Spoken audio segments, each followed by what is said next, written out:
Good afternoon, and thank you for being here today.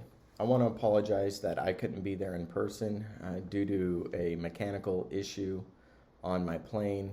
We had to turn around mid flight, and they weren't able to get me another flight out. So I do apologize for that, but I also appreciate everyone who came today. Now, for most of you here, Michael was in his teens or already an adult when you met him. He moved here after the tragic death of his mother in a motor vehicle accident to live with his father, Dave McNutt. Now, how could we imagine that little more than 20 years later, we would be remembering Michael because he too was taken from us by an accident?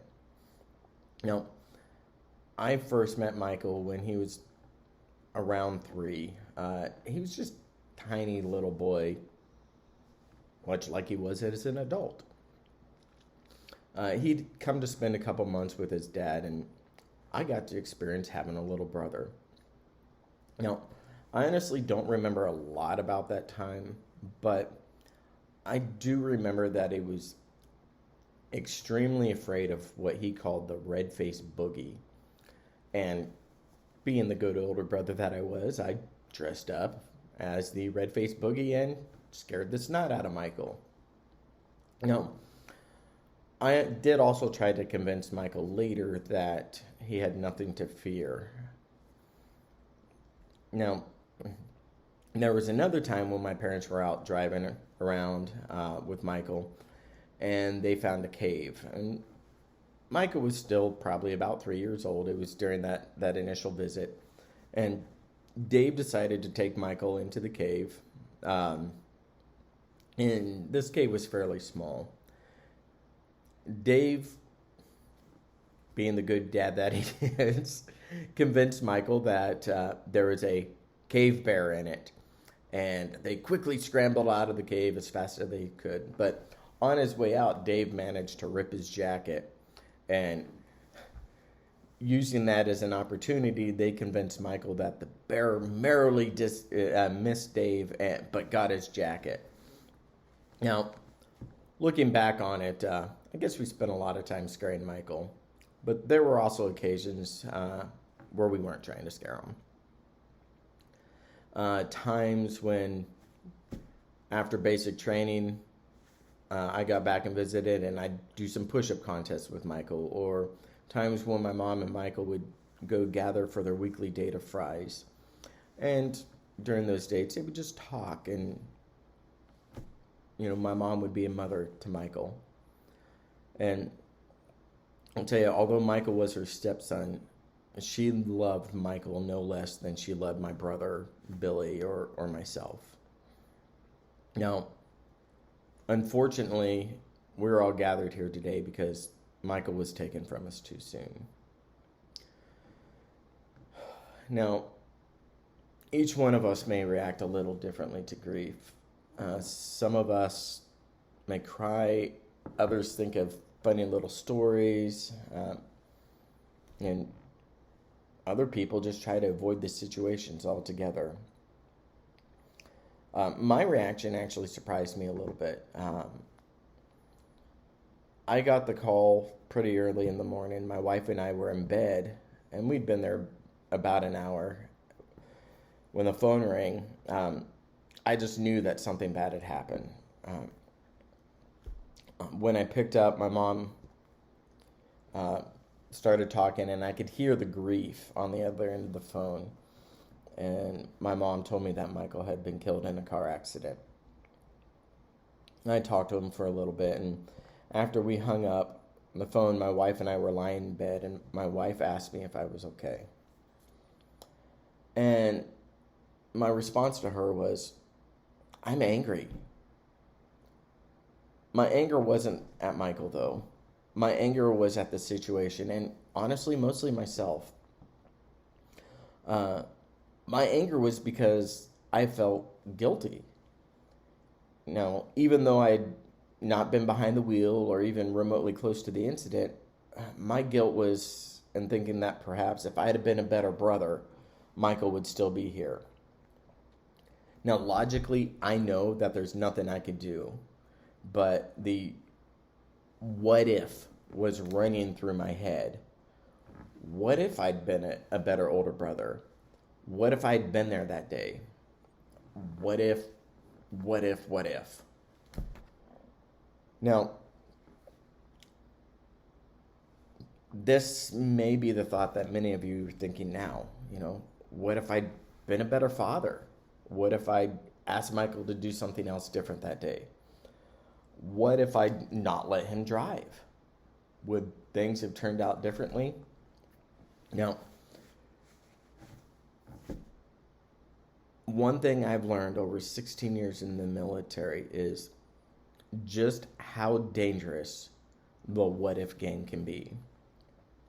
Now, I've watched soldiers play this game many times. What if I'd gone left rather than right? What if I did this medical procedure rather than what I did on the patient? Any amount of what ifs play through that soldier's head.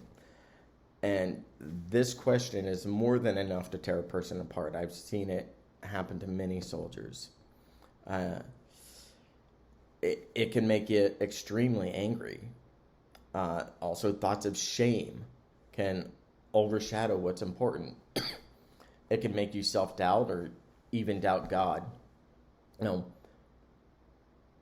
big thing I've learned is that what ifs are only that. They're what ifs. Now, what we have to deal with is not what if, but what is. Unfortunately, we can't change the what the situation is with what if, because it's not reality. But we can learn to accept what is. It takes time,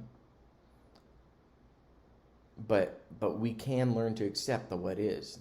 Even more so, we can learn to find joy in the what is. And I remember reading James 1:2-4, and it says, "Consider it pure joy, my brothers and sisters, whenever you face trials of many kinds, because you know that the testing of your faith produces perseverance.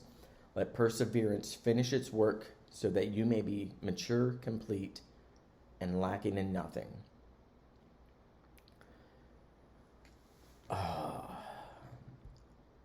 Joy.